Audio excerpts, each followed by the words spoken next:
Pemerintah Provinsi Gorontalo terus memberikan pembinaan kepada seluruh aparatur sipil negara. Pembinaan kepada ASN dilakukan dengan cara mendatangi setiap kantor.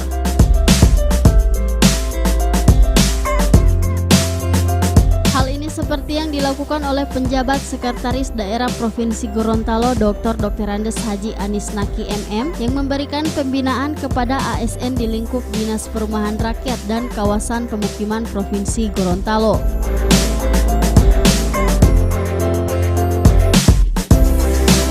Dalam kesempatan tersebut, penjabat Sekda memberikan beberapa arahan, 2 diantaranya berupa menghindari penggunaan narkoba dan perbuatan maksiat.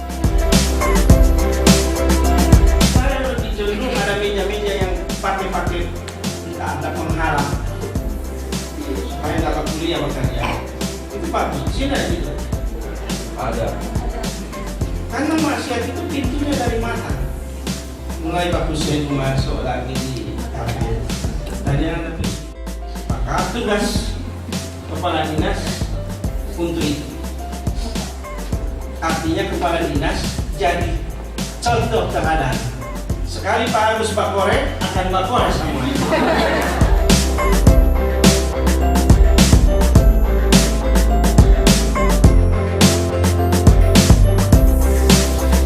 Penjabat Sekda menambahkan, pembinaan ini juga merupakan tindak lanjut dari kasus yang terjadi di lingkup Dinas Perumahan Rakyat dan Kawasan Pemukiman Provinsi Gorontalo, di mana kepala dinasnya tertangkap tangan saat menggunakan obat terlarang pada sebuah hotel.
Tim Liputan Advertorial Mimosa TV.